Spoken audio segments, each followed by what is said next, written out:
சற்று முன் கிடைக்கப்பெற்ற மிக மிக முக்கியமான செய்தி ஒன்று வெளியாகி உள்ளது. திமுகவின் அமைச்சர்களுக்கு 14 ஆண்டுகள் சிறை தண்டனை வழங்கப்படுவது உறுதிதான் என்ற தகவல் தற்பொழுது கிடைக்கப்பெற்றுள்ளது. மிகப்பெரிய அளவிலான பரபரப்பான இந்த தகவலால் ஒட்டுமொத்த திமுகவின் தொண்டர்களும் அதிர்ச்சியடைந்திருக்கிறார்கள். அதற்கு மிக முக்கியமான காரணம், கடந்த 4 ஆண்டுகளில் திமுகவின் அமைச்சர்கள் செய்த ஊழல்தான். தற்பொழுது வெளிநாடு பயணம் மேற்கொண்டிருக்கின்ற ஸ்டாலின் அவர்கள் பல கோடிகளை முதலீடுகளை பெற்றுள்ளதாக தெரிவித்துள்ளார்.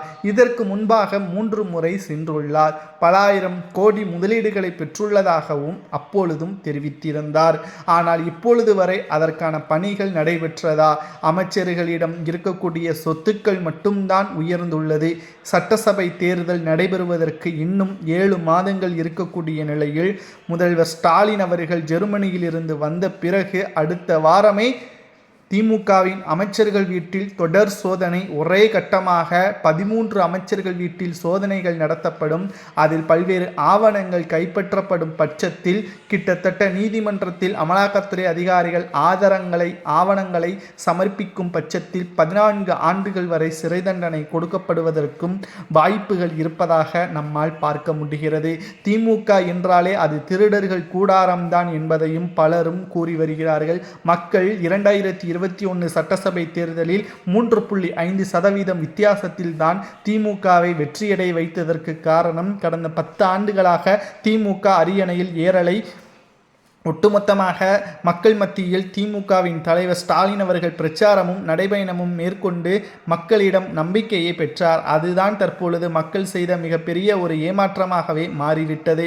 இப்பொழுது வரை ஸ்டாலின் அவர்கள் சொன்ன 515 வாக்குறுதிகளில் 360 வாக்குறுதிகளை நிறைவேற்றிவிட்டதாக தெரிவித்துள்ளனர். அதை ஆவணங்களுடன் வெள்ளை அறிக்கையாக வெளியிட முடியுமா திமுகவால் என்ற ஒரு கேள்வியும் சமூக வலைதளங்களில் நம்மால் பார்க்க முடிகிறது. நிச்சயமாக அதுக்கு வாய்ப்பே கிடையாது. மேலும் 2026 சட்டசபை தேர்தலுக்கு முன்பாக 13 முக்கிய அமைச்சர்கள் சிறைக்கு செல்வார்கள். நீதிமன்றத்தில் ஆவணங்களும் சாட்சிகளும் அமைச்சர்களுக்கு எதிராக இருக்கும் பட்சத்தில் 14 ஆண்டுகள் வரை சிறை தண்டனை கொடுக்கப்படுவதற்கும் வாய்ப்புகள் இருப்பதாக நம்மால் பார்க்க முடிகிறது. 2026 சட்டசபை தேர்தல் மிகப்பெரிய அளவிலான மாற்றத்தை தமிழக அரசியலில் ஏற்படுத்தும்.